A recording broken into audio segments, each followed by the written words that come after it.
Halo, Assalamualaikum warahmatullahi wabarakatuh. Selamat datang lagi di channel Zain Permana di program Curhat.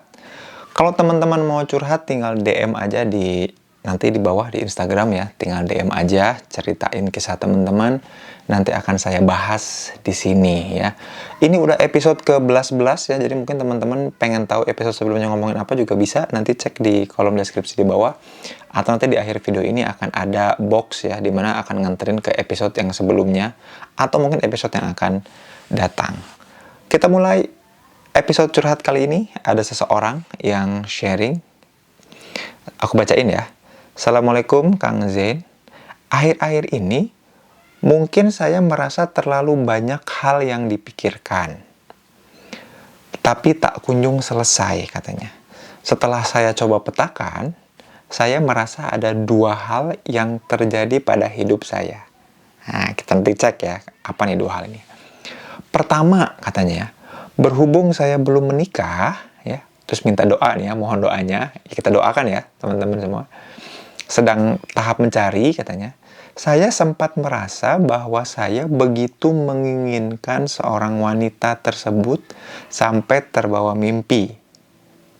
Jadi dia merasa bahwa dia begitu menginginkan seorang wanita, jadi wanitanya ada, nyata, dan dia pengen banget menginginkan wanita itu sampai ke bawah mimpi. Padahal di realitanya saya pernah mencoba mendatanginya untuk diajak nikah, tapi ternyata wanita tersebut menolak. Nah, jadi ada perempuan yang dia tuh pengen banget nikah sama si perempuan ini, sampai-sampai ke bawah mimpi, dan di mimpi itu mungkin udah nikah kali ya, udah punya bayangan-bayangan indah, tapi di kenyataannya si cewek itu sebenarnya nolak. Gitu. Nah, terus dia bilang gini, saya takut kalau saya juga obsesif, tapi resah juga karena merasa tidak diterima. Nah, fenomena seperti ini kenapa ya?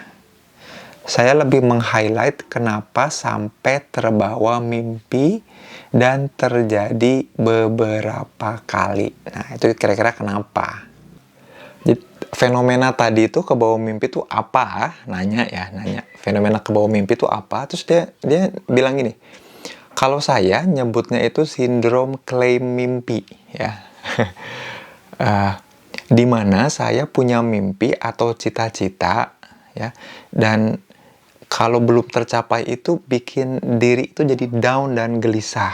Ini contohnya, kata dia nih, dia punya mimpi pengen jadi seorang penulis ya, dan memang itu tujuannya, tapi tujuan itu belum tercapai. Nah, ketika melihat orang lain ya, atau teman yang sebetulnya nggak pengen punya cita-cita sebagai penulis, tapi dia malah bikin karya. Nah, entah kenapa dirinya, si sahabat kita yang curhat ini, malah jadi down, jadi resah. Nah, kata dia, saya pribadi nggak mau menginginkan rasa itu ada, tapi nggak tahu seperti refleks. Seolah iri dengan pencapaian orang, dan dia bilang dia ingin berubah. Gimana caranya jadi pribadi yang lebih ikhlas, ya? Gitu. Oke. Kita coba bahas nih ya. Ini sesuatu hal yang menarik ya. Atau mungkin teman-teman pernah punya pengalaman yang sama. Begitu menginginkan sesuatu sampai terbawa dalam pikiran, jadi obsesi dalam pikiran, ya. Kemudian merasa di dalam ruangan obsesi itu jadi kenyataan. Pernah nggak teman-teman ngalamin seperti itu? Kalau pernah, coba tentang apa, dalam hal apa, share di kolom komentar ya. Oke, kita mulai bahas ya. Pertanyaan saya gini, salah nggak sih kalau kita menginginkan sesuatu atau bahkan seseorang? Salah nggak? Ya enggak ya. Keinginan itu sesuatu hal yang wajar dan boleh banget kita pengen apapun, boleh.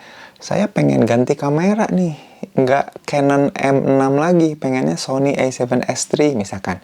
Punya kepengen boleh. Nah, kemudian, tapi ada yang harus kita waspadai dari setiap keinginan. Ya, dari kepengen itu ada yang mesti kita waspadai. Apa yang mesti kita waspadai? Kita mesti waspadai apakah keinginan itu membuat kita jadi merasa berhak untuk mendapatkan enggak? Gitu ya, satu ya. Apakah keinginan itu membuat kita merasa berhak mendapatkan enggak? Harusnya bukan merasa berhak mendapatkan, tapi kira-kira dari keinginan itu aku akan menghasilkan apa? Itu yang penting ya. Jadi ketika kita punya keinginan, mindsetnya itu kira-kira aku berhak mendapatkan keinginan. Itu kemudian yang jadi permasalahan. Kalau mindsetnya gitu ya, kalau di dalam pikiran kita, aku pengen nikah sama si A, maka aku ingin mendapatkan A.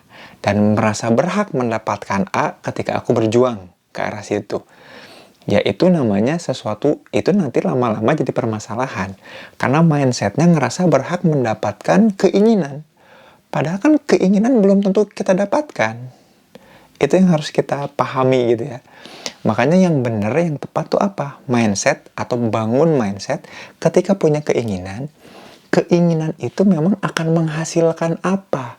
Itu yang harus ditanyain. Jadi yang harus kita tanyakan tuh gini.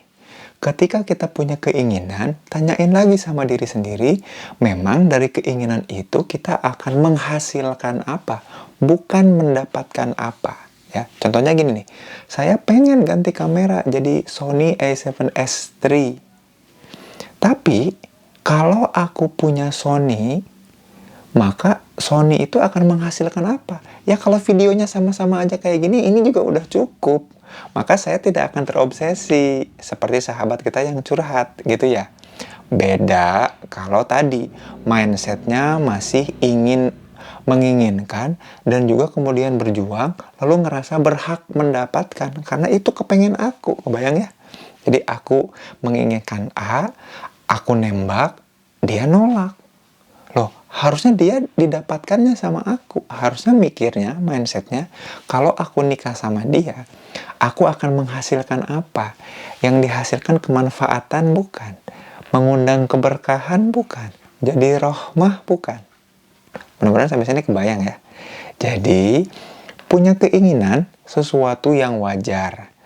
Asal kemudian mindset kita setelah punya keinginan itu bukan harus mendapatkan, tetapi kira-kira dari keinginan itu aku bisa menghasilkan apa. Jadi bukan mendapatkan, tapi menghasilkan. Duh, aku pengen punya mobil. Oke. Gimana caranya dapetin mobil? Itu kan yang ada di mindset. Nah, kalau ada yang di mindset itu, jadinya kita terobsesi sama si mobil. Beda kalau kayak gini. Aku ingin mobil, kira-kira dengan punya mobil, aku akan menghasilkan apa? Maka mindsetnya akan beda. Kita akan jadi lebih kreatif dan tidak terlalu terobsesi. Wajar-wajar aja. Karena kita tahu yang kita inginkan itu sarana, itu alat, bukan tujuan. Kalau sesuatu udah jadi mendapatkan, bukan lagi menghasilkan, jadi tujuan. Dan itu akan melenakan pikiran kita, makin kacau pikiran kita. Mudah-mudahan sampai sini kebayang. Kalau ada yang mau ditanyain, tanyain aja. Atau ada yang ingin dicurhatin lebih lanjut gara-gara nyimak video ini, langsung DM aja ke Instagram. Nanti saya jawab lewat video lagi ya.